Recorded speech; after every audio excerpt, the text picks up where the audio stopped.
नमस्कार, आप देख रहे हैं बिहार विशेष और मैं हूं आपके साथ विभा उपाध्याय। इतिहास के नायकों को अपने अपने सांचे में ढालने की राजनीति नई नहीं है और ना ही ऐसे नायकों को खुद से जोड़कर श्रेष्ठता का एहसास जगाना नया है। विरासत की सियासत में बड़े नायकों पर जाति का फंदा फेंका जाता रहा है और बिहार की राजनीति में इन दिनों इसी फंदे की फांस में मौर्य वंश के तीसरे शासक सम्राट अशोक भी जकड़े जा रहे हैं। उनकी महान विरासत को खुद से जोड़ने की कोशिश इतनी तेज हो चुकी है कि सूबे की राजनीति में उनकी कुंडली बांची जा रही है। डेट ऑफ बर्थ का सर्टिफिकेट सामने आ रहा है, जाति का प्रमाण पत्र जारी किया जा रहा है।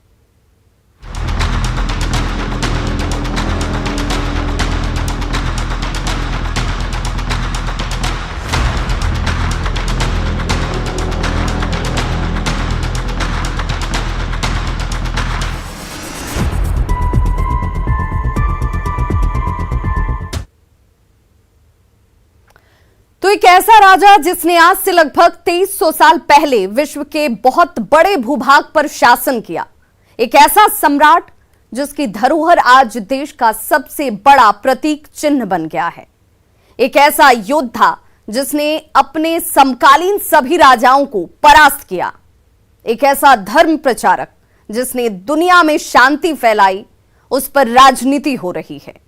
सियासतदानों ने 2300 साल पहले के इतिहास के पन्नों में जाकर उसकी जाति को ढूंढ निकाला और उसका जन्मदिन भी तय कर दिया।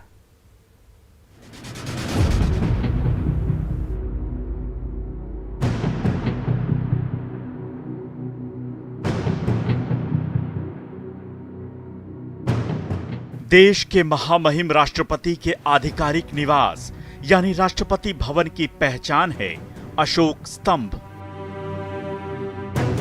वही राष्ट्रीय चिन्ह जो महान राजा अशोक के अशोक स्तंभ से लिया गया है। 4 शेरों वाले इस स्तंभ को देश का बच्चा बच्चा जानता और पहचानता है। देश की आन बान और शान तिरंगे में जो 24 तिल्लियों वाला चक्र दिखता है, वो भी उसी अशोक महान की धरोहर है। मुहर से लेकर हर सरकारी कागज और कार्यालय में जिस अशोक महान की धरोहर का इस्तेमाल होता है, वो हमारी राष्ट्रीय पहचान है। ऐसे महान सम्राट अशोक पर अब राजनीति हो रही है। अशोक का कोई भी तुलना हम नहीं कर सकते किसी राजा से, क्योंकि वो महान राजा है। एक छत्र दिखाई देता है जो विश्व में और इस तरह का राजा कोई आज तक पैदा नहीं हुआ जिसने सबको दृष्टि से देखा हो और मानवता की दृष्टि से समता के भाव लेकर के सबका कल्याण हो, सबका विकास हो, इस तरह से सोचने वाला राजा केवल एक विश्व में कोई अकेला दिखाई देता है, वो महान राजा अशोक है। क्या ऐसे महानतम सम्राट की जाति ढूंढने का कोई मतलब है? क्या इस बात का कोई मतलब है कि विश्व इतिहास के सबसे महान और प्रतापी राजा माने जाने वाले सम्राट अशोक किस जाति से थे? पर हां, अब बिहार की राजनीति में सम्राट अशोक की जाति ढूंढी जा रही है। अब उनकी जाति तय की जा रही है, उनका जन्मदिन मनाया जा रहा है। सम्राट अशोक जयंती समारोह 8 अप्रैल को पटना के सम्राट अशोक कन्वेंशन हॉल बापू सभागार में पूरे बिहार से 25,000 भारतीय जनता पार्टी के कार्यकर्ता उसमें जुटेंगे। जिस राजा ने पूरे देश पर राज किया था और वो बिहार से आते थे, बिहार मगध के राजा थे और पूरे अखंड भारत की कल्पना की थी। भारतीय जनता पार्टी इस कार्यक्रम को 2017 से लगातार इस कार्यक्रम का आयोजन करते रहा। बीच के कालखंड में कोरोना की स्थिति को देखते हुए इस कार्यक्रम को हम नहीं कर पाए थे। अशोक जयंती जो मनाने की शुरुआत हुई, तो आप लोगों ने कब से शुरुआत किया था? सबसे पहले शुरुआत बिहार में कब हुई? देखिए, एकदम साल तो बताना मुश्किल है, लेकिन हम लोग बरसों से कर रहे हैं। बीच में कोरोना का काल आ गया जिसके चलते समारोह के रूप में बहुत आयोजन नहीं हो पाया, वरना बहुत दिनों से हम लोग कर रहे हैं। जहां इतिहास के पन्नों में दसियों हजार राजाओं और राजकुमारों का जिक्र मिलता है, वहां एक नाम इन सब से अलग किसी सितारे सा चमकता नजर आता है, और वो है चंद्रगुप्त मौर्य का पोता अशोक महान, जिसे दुनिया सम्राट अशोक के नाम से जानती है। हिंदुस्तान के अलावा रूस से जापान इज्जत से लिया जाता है, यहां तक कि तिब्बत और चीन में भी। बिहार में अब उसी सम्राट अशोक की जाति ढूंढने की कोशिश की जा रही है, उस पर राजनीति की जा रही है, जबकि जाति तो दूर की बात, उनके जन्मदिन का इतिहास के पन्नों में कोई जिक्र तक नहीं मिलता। महत्वपूर्ण यह नहीं है कि जयंती मनाई जा रही है, जबकि उनके जन्मदिन का इतिहास में कोई साक्ष्य नहीं मिलता। महत्वपूर्ण अधिक यह है कि उन्हें एक जाति विशेष से जोड़कर देखा जा रहा है। ऐसे महान व्यक्तित्व जिन्हें अशोक महान कहा जाता है विश्व में, जिनके बड़े साम्राज्य से ही संबंध नहीं रहे, बल्कि जिनका महत्वपूर्ण योगदान है बुद्ध धर्म के प्रचार प्रसार में, और उसके अनेक साक्ष्य उपलब्ध हैं, उनको कोयरी कुर्मी जाति विशेष तक से जोड़कर देखा जा रहा है। सवाल है कि सम्राट अशोक को जाति के बंधन में क्यों बांधा जा रहा है? क्या सम्राट अशोक की जाति ढूंढने का कोई मतलब है? सम्राट अशोक जिस युग में थे, उस युग में क्या कोई जाति थी भी? क्या सम्राट अशोक किसी खास जाति के थे? क्या आज से लगभग 2300 साल पहले के इतिहास में जाकर उस महान राजा की जाति ढूंढना संभव है? इन तमाम सवालों के जवाब तलाशेंगे। हम ये भी जानेंगे कि कौन थे सम्राट अशोक और उन्हें विश्व इतिहास का महानतम सम्राट क्यों माना जाता है। आपको बताएंगे कि जिस कोयरी जाति से जोड़कर सम्राट अशोक पर राजनीति की जा रही है, वो जाति आखिर होती क्या है।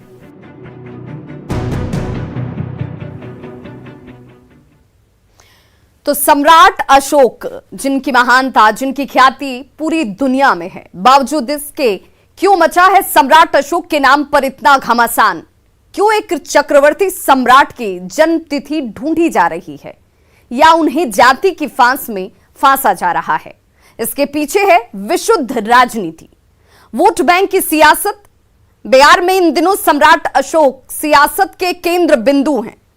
कुशवाहा वोट बैंक पर दावा करने वाले नेता सम्राट अशोक को अपना आइकॉन मानते हैं, और इसी दावेदारी को लेकर दोनों सत्ताधारी पार्टियां बीजेपी और जेडीयू आमने सामने हैं।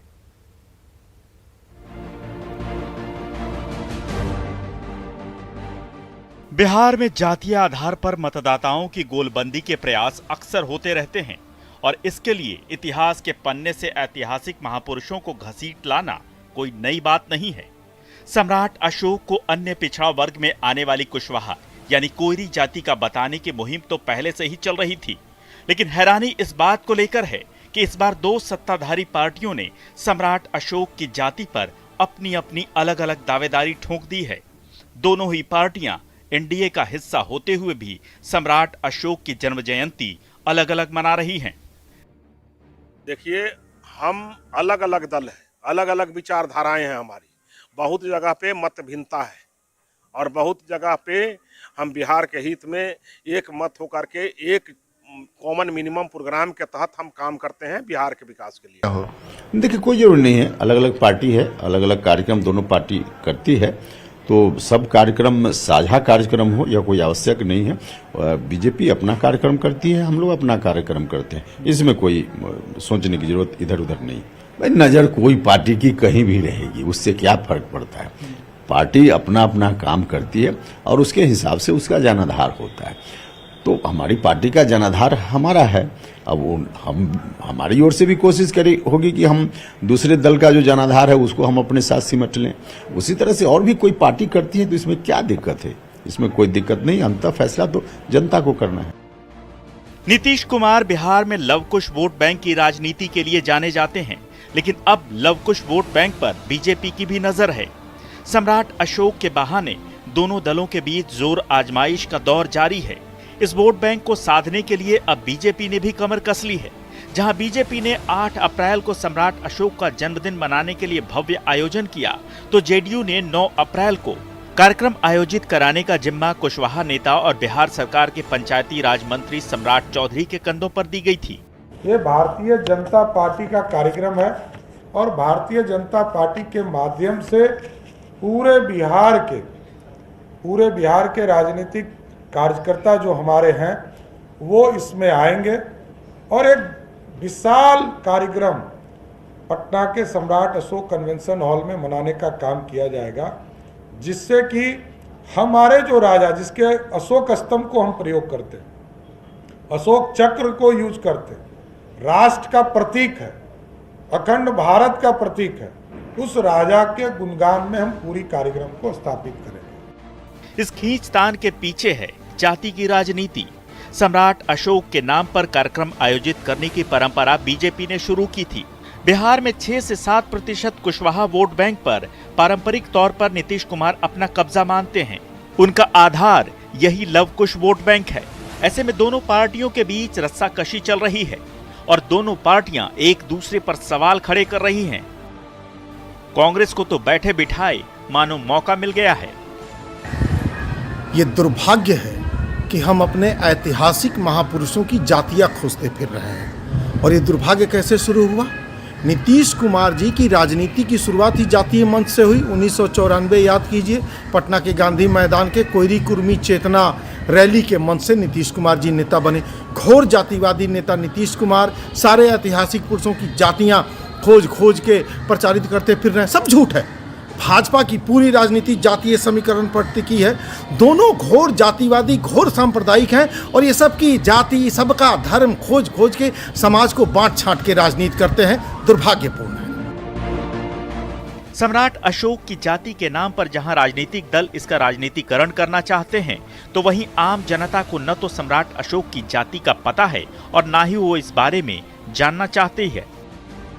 सम्राट अशोक एक महाराजा थे, प्रतापी राजा थे और वो हम लोग जाति और अच्छी से नहीं जानते हैं। वो तो राजा और गरीब का सेवक थे। इस सियासी घमासान में सम्राट अशोक को खींच लाना आम लोगों को तकलीफ दे रहा है, क्योंकि उनकी नजर में महान शख्सियतों की न तो कोई जाति होती है और न कोई धर्म। बस उनके कर्म ही उनकी महानता का सबसे बड़ा सबूत होते हैं। Bureau report, news 18। तो सम्राट अशोक की जाति पर जब इतना घमासान छिड़ा हुआ है, तो इसे जानने के लिए ऐतिहासिक साक्ष्य बहुत महत्वपूर्ण हो जाते हैं। आइए पलटते हैं इतिहास के कुछ ऐसे ही पन्नों को और ढूंढते हैं सम्राट अशोक की जाति। लेंस लेकर करते हैं हर उस धर्म ग्रंथ और ऐतिहासिक दस्तावेज की पड़ताल जिसका संबंध है आज से करीब 2300 साल पहले के मौर्य काल से, और कोशिश करते हैं सम्राट अशोक की जाति तय करने की।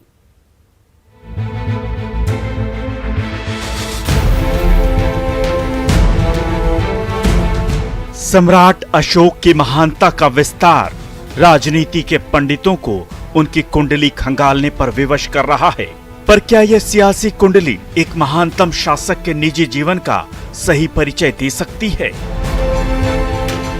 ये सभी प्रश्न कुछ इस तरह के हैं जिस पर बहुत ही एग्जैक्ट होकर के कोई भी जो उस समय के जो इंस्क्रिप्शनल एविडेंस हैं, जो इंस्क्रिप्शंस हैं, जो उस समय के राजाज्ञाएं हैं, जो अशोक ने भारत के विभिन्न स्थलों पर राजाज्ञाएं जारी की, धर्म के बारे में बताया, उन सभी राजाज्ञाओं में इस प्रकार की चर्चा नहीं मिलती है कि अशोक कहे कि हम इस जाति के हैं।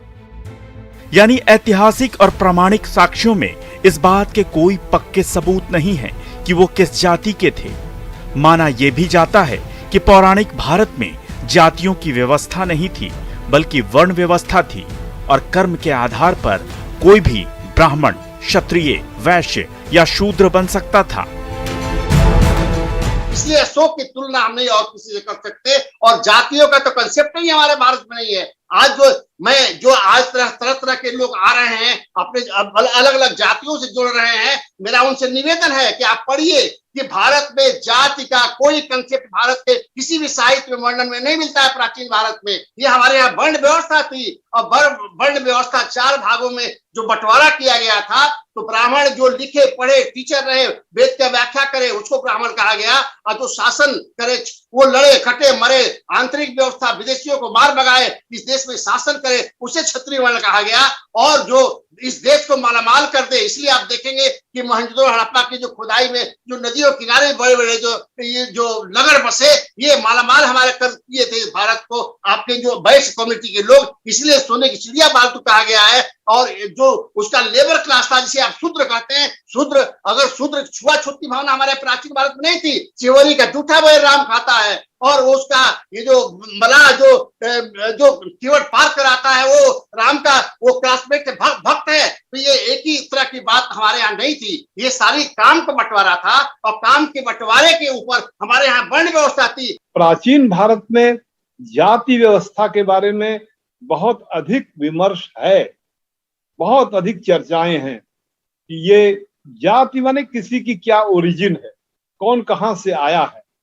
और फिर वर्ण व्यवस्था एक प्रकार का क्लासिफिकेशन होता था कि भाई ये कौन सा कर्म, इस जाति के लोग कौन सा कर्म कर रहे हैं, और अगर वो कर्म कर रहे हैं पूजा पाठ का, ज्ञान देने का और ज्ञान देने का, यज्ञ का, तो सभी लोग चाहे किसी भी जाति के हों, उनको ब्राह्मण जाति में कह दिया जाता था।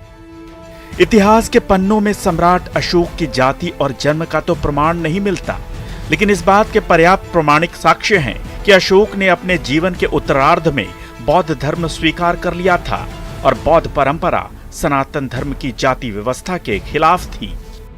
चाहता हूं कि बुद्ध धर्म का आधार यही था कि सनातन धर्म में जो जाति विभेद है उसे न माना जाए। बुद्ध धर्म जाति नहीं मानता। अशोक बुद्ध धर्म के महान प्रसारक थे। उन्होंने अपने पुत्र और पुत्री को श्रीलंका तक भेजा था बौद्ध धर्म का प्रचार, और उस महान शासक जिसे अशोका द ग्रेट कहा जाता है, कोयली कुर्मी जाति का बताकर हम उनका अपमान कर रहे हैं। ऐसे महान विभूति जिसका जाति धर्म में विश्वास नहीं था, जिसकी जाति का तक पता नहीं, जिसके जन्मदिन का पता नहीं है, उसको किसी जाति विशेष तक से जोड़कर उसका जन्मदिन मनाना और उसका उपयोग अपने राजनीतिक निहित स्वार्थ के लिए करना निंदनीय ही नहीं है, मैं अपराध मानता हूं इसे।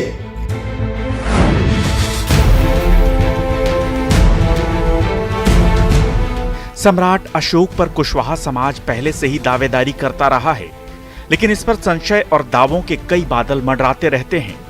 इतिहास के पन्नों में मौर्य वंश की उत्पत्ति को लेकर ब्राह्मण, बौद्ध और जैन ग्रंथों में परस्पर विरोधी विवरण मिलते हैं। मौर्य वंश के संस्थापक और सम्राट अशोक के दादा चंद्रगुप्त मौर्य से जुड़े इतिहास को खंगालने पर जो बातें सामने आती हैं, उसके मुताबिक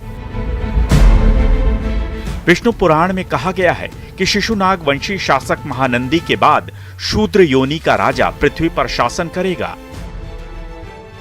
विष्णु पुराण के एक भाष्यकार श्रीधर स्वामी ने चंद्रगुप्त को नंदराज की पत्नी मुरा से उत्पन्न बताया है। उसके अनुसार मुरा की संतान होने के कारण ही वो मौर्य कहलाए। सनातन धर्म की मोक्ष नगरी गया के पंडों के पास कई पुश्तों की ऐतिहासिक वंशावली मौजूद रहती है, लेकिन अशोक के बारे में उनकी पोथियां भी चुप हैं। अभिलेख इस तरह का पत्थरों में अंकित कोई नहीं है, क्योंकि हम लोगों के पास उनके आगमन का ऐसा कोई नहीं है। हम लोग उन्हीं का रिकॉर्ड अपने उसमें करते हैं जो लोग हमारे यहाँ इस सनातन धर्म की परंपरा कर्मकांड करने के लिए आते हैं। इसलिए पंडा समाज के पास वो ऐसा कोई उपलब्धि नहीं है जिसके आधार पर मैं कहूँ कि है। ये वर्ण व्यवस्था थी जिस समय सम्राट अशोक, देखिए सम्राट अशोक का हम टाइम पीरियड देखते हैं तो वो लगभग 3री शताब्दी ईसा पूर्व है, और वो मौर्य एम्पायर थे, सबसे महान शास्त्रों में माने जाते हैं। और उस समय इंडिया में जो जाति व्यवस्था थी वो इतनी ज़्यादा जटिल नहीं थी जैसे कि हम आज देखते हैं, और इसलिए उस समय जाति व्यवस्था, वर्ण व्यवस्था, कर्म के आधार पे थी, ना कि जन्म के आधार पे थी। इसलिए हम ये देखते हैं कि उस समय जाति व्यवस्था था उतना विकराल रूप नहीं था जितना कि हम आज के समाज में देखते हैं।